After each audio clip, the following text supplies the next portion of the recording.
So the first mistake we make before marriage is choosing a spouse. Choosing a spouse. What men should look for in a spouse, they should look for a type of girl, यानी their type of girl, जिसको देखने में भी वो अच्छे लगे, जिससे वो बात करें, जिनका दीनी कैलिबर मैच कर रहा हो, जिनका फैमिली स्टेटस कुछ ना कुछ मैच कर रहा हो, जो कि she is your type of girl. If you want beauty you should go for beauty as well. But you can say कि तो हाँ भाई ये क्या कह रहे हैं, अल्लाह के नबी की हदीस कुछ कह रही है और आप कुछ कह रहे हैं. I'll explain. देखिए, ब्यूटी इज़ नॉट ओनली खल्क, ब्यूटी इज़ खुलक एज वेल. ब्यूटी इज़ खल्क एंड खुलक. कैरेक्टर, सच्चाई, एक्सीलेंस, वो भी ब्यूटी है, और खल्क, appearance is beauty as well. Internal and external beauty.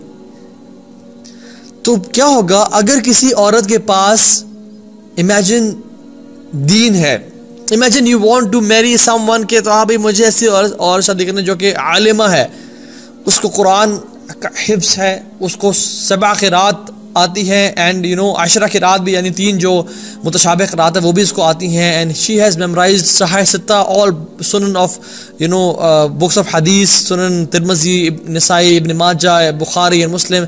She is a हाफिज़ा एंड शी इज़ अ कारी एंड शी इज़ एन आलिमा. I want to marry her. But when you see her, she is not your type, you don't like her. Now what you do is you reject the deen. You reject the deen. But if she has all that what you need in regards to appearance, मतलब देखने में बेहतरीन है और सब कुछ है, और अगर दीन नहीं है तो क्या आप उसको शादी करेंगे? नहीं. एक जो मुसलमान है और एक जो अच्छा इंसान है वो तो चाहेगा कि मैं ऐसी इंसान से, ऐसी औरत से शादी करूं जो कि मेरी औलाद की परवरिश करे. और अगर किसी औरत में दीन नहीं है तो you reject her. इस केस में you have rejected what? The beauty. Which is better? Rejecting deen is better or rejecting the beauty is better? Rejecting beauty is better. So prefer the one जो कि आपको आंखों में, आपकी नज़र में अच्छी लगे. You know, beauty lies in the eye of the beholder. ठीक है? I'm not saying कि marry someone who is you know Miss Universe or Miss Asia Pacific or something. नहीं, जो आपको सूट करे, your type of girl, in looks as well, in akhlaq and khuluq and as well and in ilm as well, जिसमें आप समझते हैं कि ये she is the perfect and nobody is perfect by the way, ये मेरे सबसे करीब से करीब तर मिलती है, उससे शादी करें. और हर एक बंदे का ब्यूटी का एक कैलिबर डिफरेंट होता है, कुछ को कुछ अच्छी लगती है, कुछ को कुछ, and likewise for the women as well, because beauty fades away. ये लंबे अरसे की नहीं रहती, जो असल चीज़ रहती है वो अखलाक, किरदार, कैरेक्टर है. इसीलिए अल्लाह के नबी ने कहा कि जो तकवे वाली है ना उसके पास जाओ, क्योंकि ultimately she will win your heart. 2-3 महीनों बाद, तो 6 महीनों बाद जब आपके लिए ब्यूटी इतनी इंपॉर्टेंट नहीं रहेगी, she will win your heart anyway. और फिर उसके बाद जो हम गलती करते हैं शादी से पहले, वो है शादी की तैयारी. इमेजिन मैं आपको एक बात कहूँ कि guys I am busy now days, क्योंकि मैं अपने दोस्त की शादी की तैयारी में मदद कर रहा हूँ. What does that mean? That mean shopping. हमारी जो शादी की तैयारी होती है वो सिर्फ शॉपिंग होती है. बस किसी तरह कामयाबी से जो कुछ मार्केट में है वो सब कुछ समेट लें, ये शादी की कामयाब तैयारी है. मार्केट का एक मैग्नेट होता है जो कि हम सबको अट्रैक्ट कर रहा होता है, अपनी तरफ खींच के लाता है, ना कि होम बिल्डिंग की ट्रेनिंग और ना कि फैमिली को चलाना किस तरह है, संभालना किस तरह है. We don't care. Why? Because we are not concern. ना हमें स्कूल में पढ़ाया गया, ना हमें माँ बाप ने पढ़ाया, ना हमें किसी और चीज़ें बताया कि शादी के लिए कुछ प्रीरेक्विजिट्स होते हैं, कुछ सीखना सिखाना होता है. और आज मैं आपसे जो बातें करने वाला हूँ वो वाक़तन ऐसी होंगी कि आप अक्सर आप में से कहेंगे कि यार वाक़तन हम जानते नहीं थे इसे, और हम लोग, हमारी शादी कितने अरसों से हुई हुई है. और जिम्मेदारी का एहसास हमें कब होता है? जब या तो जब हम कुछ गुजरते हुए कुछ सुन लेते हैं, किसी बुजुर्ग की बात सुन ली, इट्स कोइंसिडेंटल, कोई वीडियो आ गई लकीली हमारे फेसबुक वॉच लिस्ट पे और हमने वो देख ली, हमें तब जिम्मेदारी का एहसास होता है, वरना we don't plan to get ready for marriage. So let's talk. एक अप्रोच जो मैरिटल इश्यूज़ का है वो है कि मैं आपको कुरान और सुन्नत से अहादीस बताऊं और कुरानी आयात बताऊं. ये एक डिफरेंट अप्रोच है.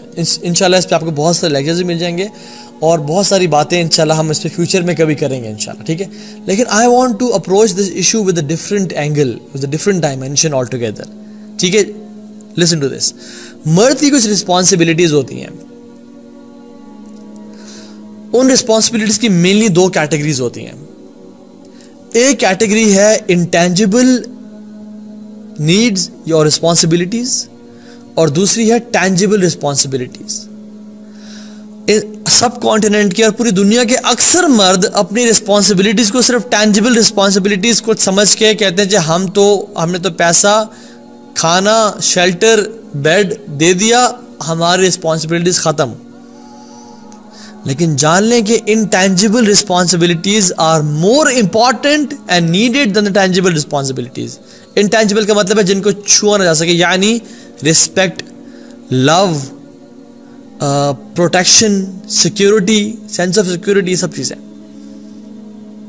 और इसमें इंटेंजिबल नीड की पहले बात कर लेता हूं कि सबसे इंपॉर्टेंट जो नीड है, जो जरूरत है, वो क्या है कि हस्बैंड औरत की रिस्पेक्ट करे और उसकी सेल्फ रिस्पेक्ट को मेंटेन करे। रिस्पेक्ट करे उसकी और उसकी सेल्फ रिस्पेक्ट को मेंटेन करे by respecting her and protecting her. एक सिक्योरिटी प्रोवाइड करे उसे और उसकी सेंस ऑफ सिक्योरिटी को भी प्रोटेक्ट करे। ये शौहर की one of the biggest responsibilities on a husband, कि उसकी रिस्पेक्ट करे, उसकी कदर करे, उसको वैल्यू करे, उसकी सेल्फ एस्टीम को, सेल्फ कॉन्फिडेंस को बढ़ाए, उसकी सिक्योरिटी का ख्याल रखे। हमने अपने आप को कवाम अल्लाह ने हमें बनाया है। कवाम का मतलब हमने क्या समझ रखा है कि मैं सारी जिंदगी के लिए अथॉरिटी और हुक्म चलाता रहूं और कहूं stand up, sit down, go there, go right, go left, ये लाओ, वो बाओ, सो जाओ, उठो। हमने समझा कवाम का मतलब ये है। डेफिनेटली कवाम का मतलब ये भी था कि लीडर होना, लेकिन कवाम का असल जो मतलब है ना, वो ये है कि कोई चीज गिर रही है तो उसको उठाए, उसको थामने की जिम्मेदारी हो उसके ऊपर। यह है कवाम। गिरते हुए को थामने का नाम जो है ना, वो कवाम है।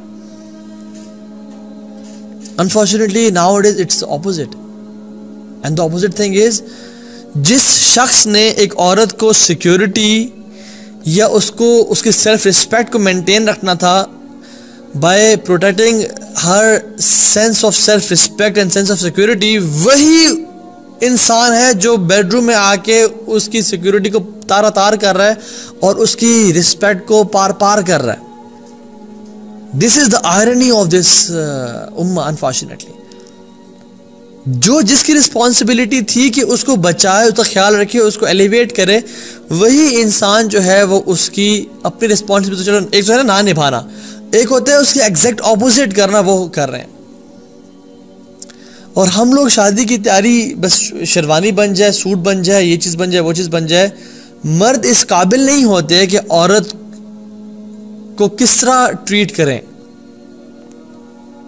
और हम लोग वाकई जो मर्द हैं इस काबिल नहीं हुए कि औरतों को किस तरह ट्रीट करें। और इससे बड़ा डिलेमा यह है कि औरतें भी इस काबिल नहीं हुई कि औरतों को किस तरह ट्रीट करें। वल्लाही दिस इज ट्रू। ज्यादा बड़े जख्म औरतों को मैरिज के केस में औरतों ने लगाए हैं, कभी सास की शक्ल में, कभी साली की शक्ल में, कभी किसकी शक्ल में, कभी किसी शक्ल में। और जो टेंजिबल नीड्स हैं एक औरत की जो कि मर्द ने पूरी करनी है, खाना पीना, कपड़ा, शेल्टर, वल्लाही मैं आपको बताऊं, अगर इंटेंजिबल नीड्स बिल्कुल पूरी हो रही हैं और टेंजिबल में कमी कोताही भी रह जाती है और एक केमिस्ट्री और एक लव मेंटेन्ड है, तो इसमें वो गुजारा कर लेगी। लेकिन अगर टेंजिबल नीड्स तो बिल्कुल पूरी हो रही हैं, आपने अच्छी गाड़ी दी हुई है, अच्छा बंगला दिया हुआ है, ड्राइवर दिया हुआ है, पैसे, अपना ATM कार्ड ऐसे दिया हुआ है, लेकिन आप उसको जलील करते हैं, उसको गाली गलौज करते हैं, उसको अब्यूज़ करते हैं, उसको मारते पीटते हैं और उसको एक मेड बना के रखा हुआ है, तो फिर ये शादी का जो सवारी है, ये जो बोट है, ये शोर तक नहीं पहुंच पाएगी। ये बीच में ही लहरों से टकरा के तबाह बर्बाद हो जाएगी और उसकी वजह से जो उसमें सारे लोग सवार हैं, यानी औलाद और रिश्तेदार, वो तमाम तबाह बर्बाद और ख़त्म हो जाएंगे।